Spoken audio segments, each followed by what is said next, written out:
Assalamualaikum warahmatullahi wabarakatuh. Okay, we are from the 11th group or the last group. We will discuss about bilingual and multilingual acquisitions atau pengelolaan bahasa bilingual dan juga multilingual. Okay, kita beralih kepada definisi dari bilingual. Bilingual is the process by which an individual learns and master two languages, either simultaneously or sequentially in their life. Jadi, yang namanya bilingual itu adalah pengelolaan bahasa atau seorang yang mempelajari dua bahasa sekaligus. Setiap orang berbeda-beda, ada yang mempelajari dua bahasa secara bersamaan atau secara bertahap. Seperti itu. Jadi, kalau bilingual itu menguasai dua bahasa. Ya, mengenai bahasa baik itu bahasa Inggris atau bahasa Indonesia atau bahasa yang lainnya. Jadi tidak lebih dari dua bahasa. Nah, kalau mengaca di luar negeri, di Kanada itu bahasa aslinya, bahasa pertamanya itu bahasa Inggris, tapi di sana minoritas ada beberapa yang menggunakan bahasa Prancis. Nah, seseorang biasanya yang minoritas ini yang mengalami bilingual atau belajar dua bahasa sekaligus. Nah, karena sering sekali mendengar bahasa Inggris di setiap harinya, jadi mereka itu mempelajari dua bahasa sekaligus, yaitu bahasa Inggris dan bahasa Prancis. Nah,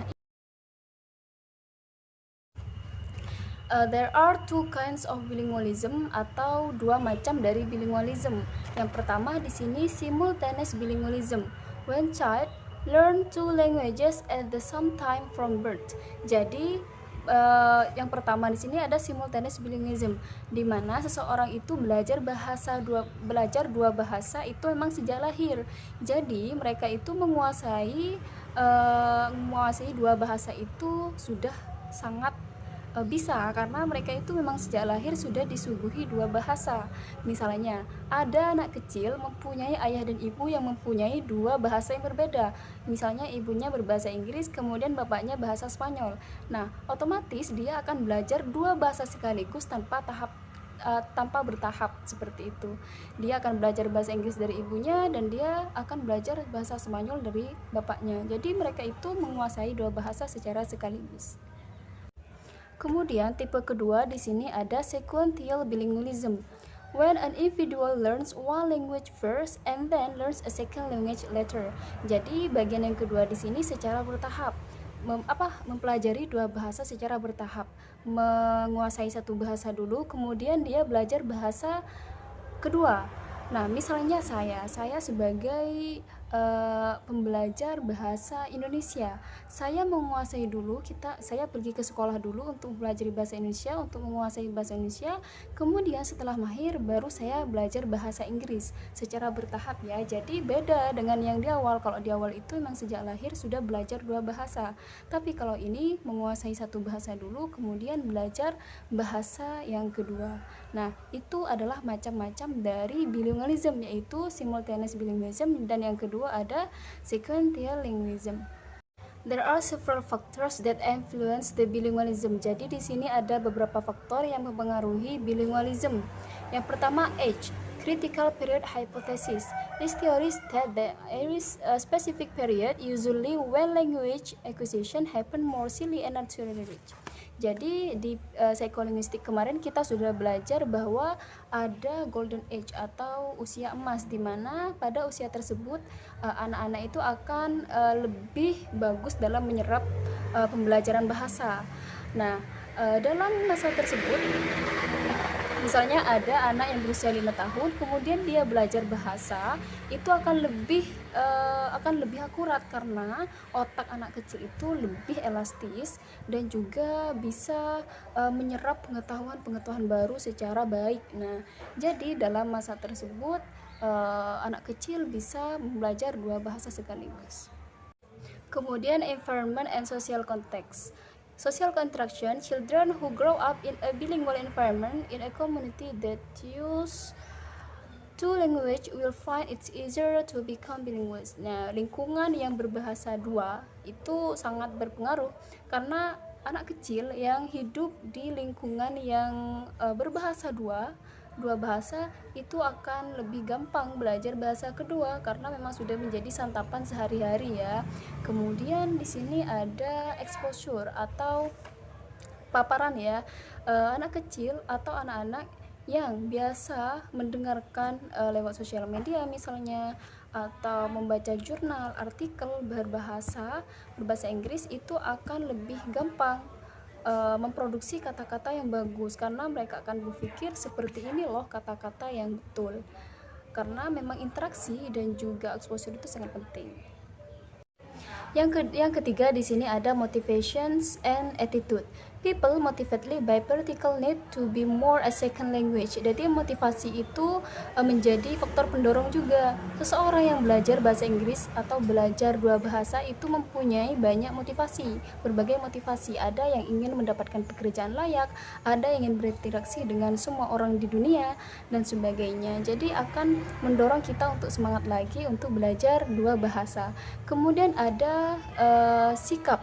Nah, walaupun kita belajar selama apapun, tapi sikap kita tidak bisa menghargai bahasa tersebut, maka kita akan sulit untuk belajar bahasa tersebut. Kemudian kalau kita sudah mengenal sikap orang-orang yang berasal dari bahasa tersebut buruk, maka kita akan lebih sulit menerima kenyataan tersebut, sehingga sulit untuk belajar. Baik, Assalamualaikum warahmatullahi wabarakatuh. Di sini saya akan menjelaskan faktor-faktor yang mempengaruhi bilingual yang nomor 4 dan seterusnya.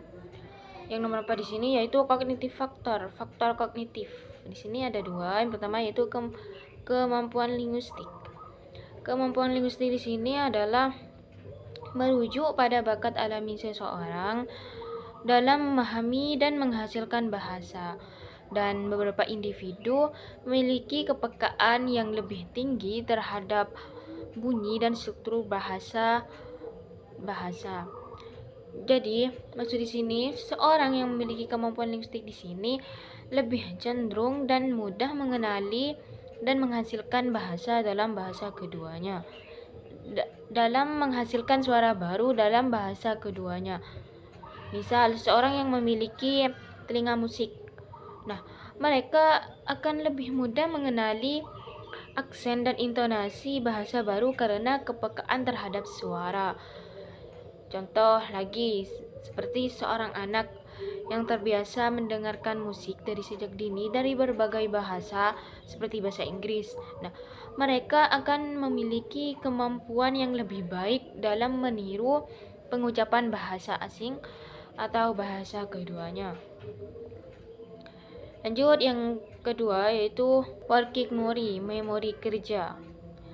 Jadi, seseorang yang memiliki memori kerja yang kuat dan tinggi, mereka akan mudah mengingat dan menggunakan kata-kata baru yang dipelajarinya dalam percakapan sehari-hari lebih cepat dibandingkan seseorang yang memiliki memori yang rendah.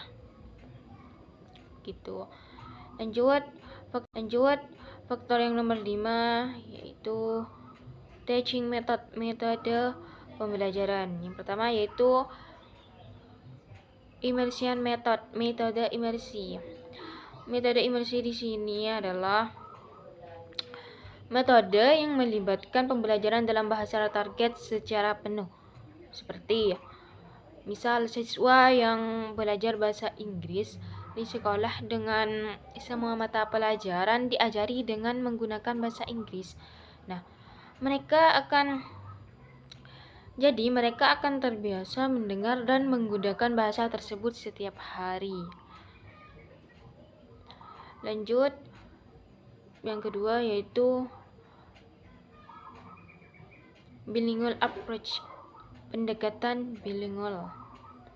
Pendekatan bilingual di sini adalah menggunakan bahasa ibu dan bahasa baru secara bergantian dalam proses pembelajaran. Nah, melalui pendekatan ini, siswa dapat membantu siswa memahami konsep lebih baik sebelum menerapkan dalam bahasa baru.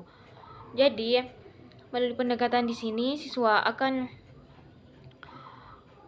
siswa akan mendapatkan atau mempelajari bahasa keduanya, tapi mereka tetap mengandalkan bahasa ibu mereka, begitu. Lanjut, faktor yang nomor 6 yaitu emotional factor, faktor emosional. Di sini ada dua. Yang pertama yaitu self confident, percaya diri. Jadi maksud di sini ya, seseorang yang memiliki kepercayaan diri yang tinggi, mereka akan lebih aktif untuk berlatih dan menggunakan bahasa keduanya. Begitu sebaliknya, seseorang yang tidak memiliki rasa percaya diri, mereka akan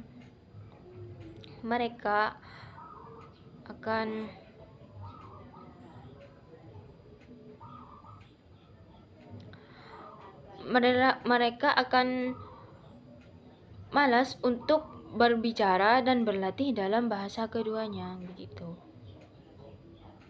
Lanjut, yang kedua yaitu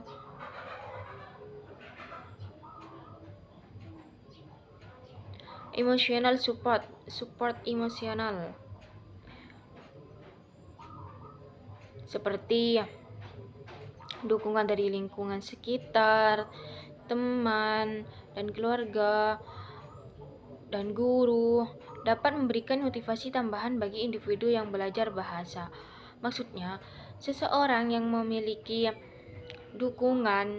mendapatkan dukungan dari teman, keluarga, guru, lingkungan sekitar, mereka akan termotivasi untuk selalu belajar dan berlatih dalam bahasa kedua. Begitu sebaliknya, seseorang yang tidak memiliki dukungan dari mereka tersebut, mereka akan malas untuk berlatih dan belajar dalam bahasa keduanya. Akan malas untuk berlatih bahasa keduanya. Lanjut, faktor yang nomor 8 yaitu language use of teknologi, penggunaan teknologi. Di sini ada dua. Yang pertama yaitu aplikasi pembelajaran seperti Duolingo. Duolingo di sini adalah aplikasi yang bisa belajar bahasa apapun seperti bahasa Inggris. Nah, melalui aplikasi tersebut, jika kita berlatih dari aplikasi tersebut, dapat membantu kita untuk memperkuat keterampilan bahasa kedua kita. Gitu. Lanjut, yang kedua yaitu media digital seperti menonton film, mendengarkan musik, membaca. Nah, melalui tersebut kita akan meningkatkan keterpaparan dan pemahaman bahasa tersebut. Dan lanjut, faktor yang nomor 8 yaitu government and educational policies, yaitu kebijakan pemerintah dan pendidikan. Di sini ada dua. Yang pertama yaitu kebijakan bahasa. Nah, pemerintah yang mendukung kebijakan bilingual di sekolah dan masyarakat melalui kebijakan di sini dapat meningkatkan penguasaan siswa dalam bahasa keduanya. Lebih mudah untuk mempelajari bahasa kedua mereka. Lanjut, yang kedua yaitu program pendidikan seperti metode imersi. Nah, melalui metode imersi di sini siswa akan mudah mempelajari dan mempelajari dua bahasa sekaligus di lingkungan sekolah mereka. Oke, mungkin sekian dari saya. Assalamualaikum warahmatullahi wabarakatuh. Baik, saya di sini sebagai presentator ketiga akan menjelaskan mengenai multilingual. Jadi langsung saja saya akan menjelaskan apa itu definisi dari multilingual. Oke. Multilingualism refers to the ability of individuals or communities to use more than two languages proficiently. Jadi, Multilingual atau multibahasa itu sendiri merupakan kemampuan seseorang, baik itu individu ataupun komunitas, yang menggunakan lebih dari dua bahasa secara mahir.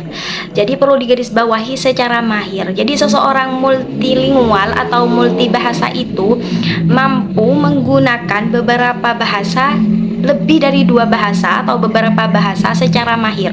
Jadi mereka tidak hanya tahu saja mengenai bahasa-bahasa tersebut, tetapi mereka mahir menggunakannya dengan orang lain, seperti itu. Misalnya nih, contoh saya seorang multilingual atau multibahasa, mampu berbahasa sebanyak 4 bahasa, misalnya bahasa Indonesia, bahasa Inggris, bahasa Arab, dan bahasa Jepang.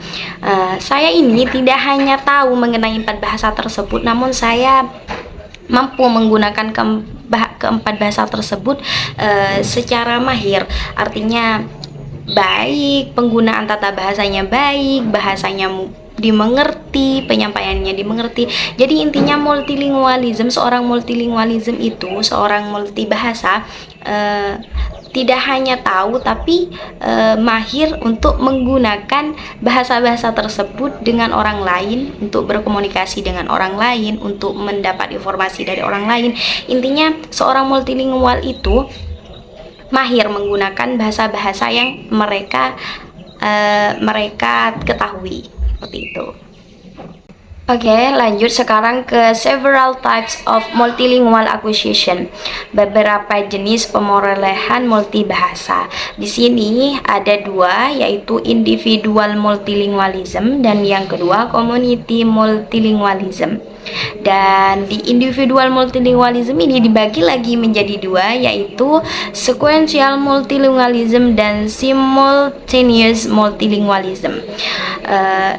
Saya akan membahas dari yang sequential multilingualism. Apa itu sequential multilingualism? Sequential multilingualism is occurs when an individual learns additional language one after another, often due to migration, relocation, or educational opportunities. Jadi sequential multilingualism itu artinya multilingualism yang berurutan. Jadi sesuai dengan artinya berurutan, multilingualism berurutan ini terjadi ketika seseorang mempelajari bahasa tambahan satu persatu. Intinya step by step, berurutan, step by step. Dan seringkali sequential multilingualism ini terjadi karena misalnya ada seseorang yang migrasi, relokasi, atau peluang pendidikan. Berurutan ya, misalnya saya ya seorang migrasi dari Jakarta ke Madura, maka secara tidak langsung saya akan mempelajari bahasa satu persatu. Yang awalnya saya hanya tahu bahasa Indonesia, maka saya akan belajar tentang bahasa Madura itu sendiri. Artinya berurutan, yang awalnya bahasa Indonesia maka ke bahasa Madura. Jadi seperti itu. Atau peluang pendidikan ya, ketika di sekolah ya, misalnya kita belajar kita yang bahasa pertama kita misalnya bahasa Madura, namun ketika kita berada di jenjang pendidikan maka kita akan belajar tentang bahasa Indonesia berurutan ya, bahasa Inggris, bahasa Arab, dan seterusnya. Nah, yang kedua yaitu jenis yang kedua dari individual multilingualism itu adalah simultaneous multilingualism. Simultaneous multilingualism happens when a person learns 2 or more language from birth or during early childhood in environment where multiple language are regularly used. Jadi simultaneous multilingualism ini artinya multilingualism simultan terjadi ketika seseorang mempelajari 2 bahasa atau lebih sejak lahir atau selama masa-masa kanak-kanak di lingkungan di mana banyak bahasa digunakan secara rutin.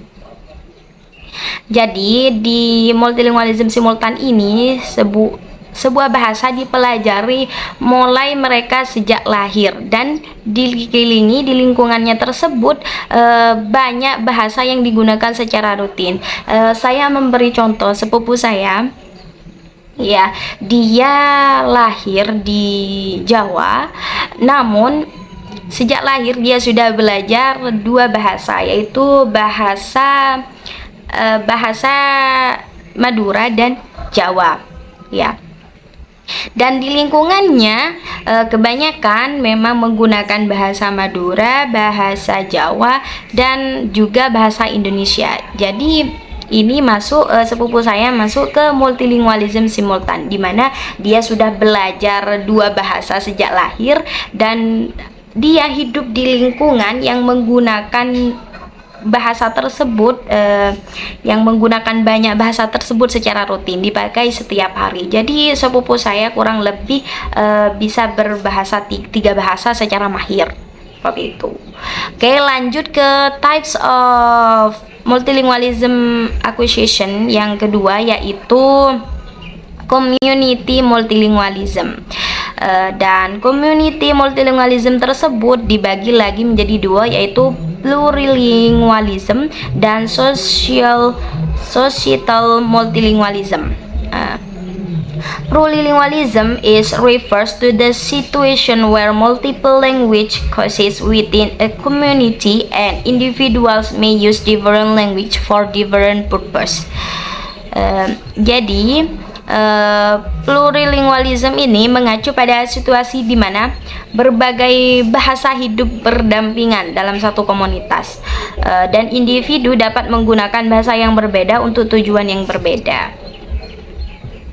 Jadi pada plurilingualism ini situasinya berbagai bahasa itu hidup berdampingan.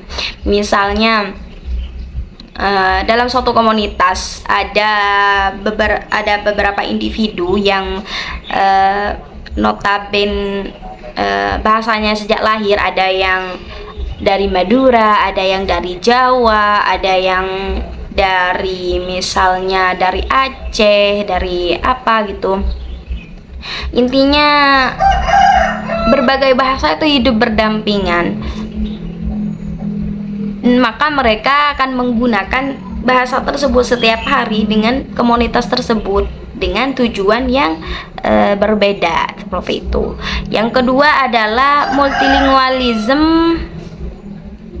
masyarakat atau societal multilingualism. Societal multilingualism is describe societies or nations where multiple languages are officially recognized and used in various domains of public and private life.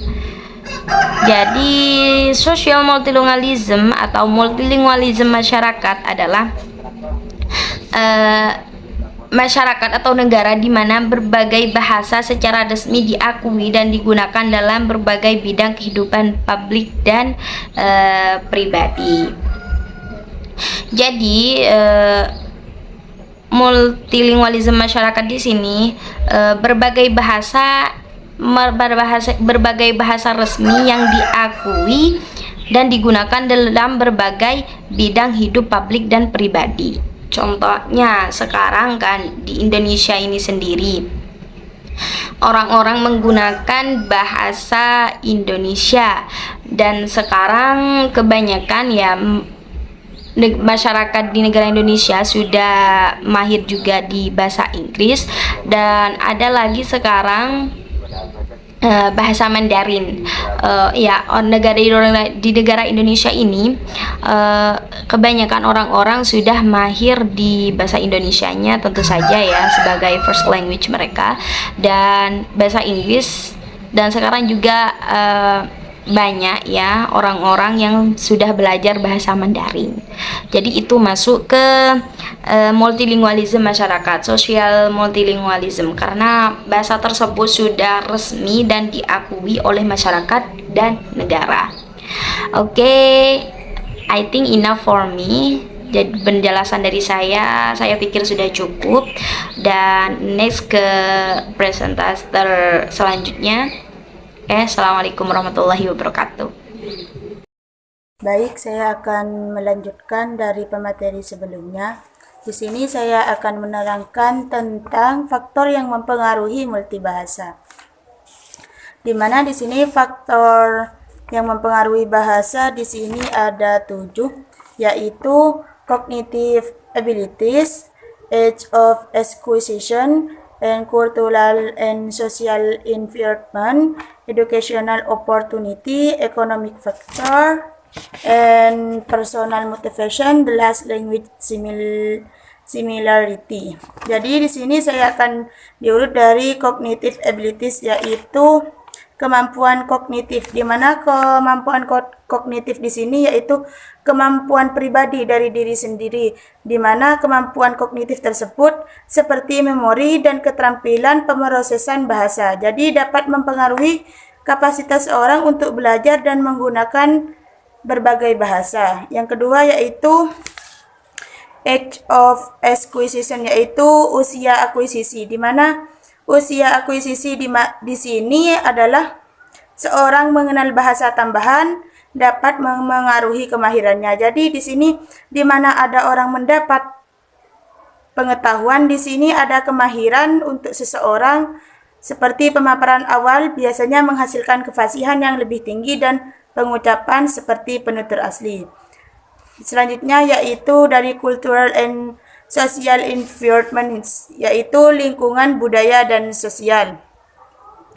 Berada di lingkungan multikultural dan multibahasa seringkali memberikan lebih banyak peluang dan motivasi untuk mempelajari berbagai bahasa. Jadi di sini faktor yang mempengaruhi multibahasa di sini dari lingkungan atau budaya dan sosial, di mana seringkali memberikan lebih banyak peluang dan motivasi untuk belajar berbagai bahasa. Selanjutnya yaitu additional opportunities, yaitu peluang pendidikan, di mana akses terhadap pendidikan dan sumber daya bahasa yang berkualitas seperti kelas bahasa dan program mendalam dapat meningkatkan kemampuan multibahasa secara signifikan. Jadi di sini kemahiran mempengaruhi multibahasa di sini dari peluang pendidikan, di mana akses terhadap pendidikan di sini bahasa yang akan mendapatkan bahasa yang berkualitas seperti kelas bahasa dan program dalam meningkatkan kemampuan multibahasa secara signifikan, begitu. Yang kedua yaitu economic factors, yaitu faktor ekonomi. Insentif ekonomi seperti prospek pekerja yang lebih baik dan gaji yang lebih tinggi dapat memotivasi individu untuk mempelajari bahasa lain. Jadi di sini pengaruh yang berikutnya dari faktor ekonomi di sini yang mempengaruhi multibahasa di sini adalah ketika kita ingin mendapatkan gaji yang banyak, kita harus benar-benar mengetahui banyak multibahasa. Di sini kita akan lebih semangat lagi belajar bahasa, atau kita akan memperoleh pekerjaan yang lebih baik. Selanjutnya yaitu personal motivation, yaitu motivasi dari pribadi sendiri. Jadi di sini pengaruh dari multibahasa di sini dari keyakinan sendiri atau dari keinginan sendiri, di mana motivasi pribadi memainkan peran penting dalam mempelajari dan mempertahankan berbagai bahasa. Ini termasuk alasan seperti warisan keluarga, perjalanan, atau kesenangan pribadi. Terus yang terakhir yaitu language similarity, yaitu kesamaan bahasa. Di mana kesamaan bahasa di sini kesamaan antar bahasa yang dipelajari dapat membuat prosesnya lebih mudah atau lebih menantang. Misalnya mempelajari bahasa dari rumpun bahasa yang sama mungkin lebih mudah karena kesamaan fitur linguistik. Cukup sekian dari saya, kurang lebihnya mohon maaf. Wassalamualaikum warahmatullahi wabarakatuh.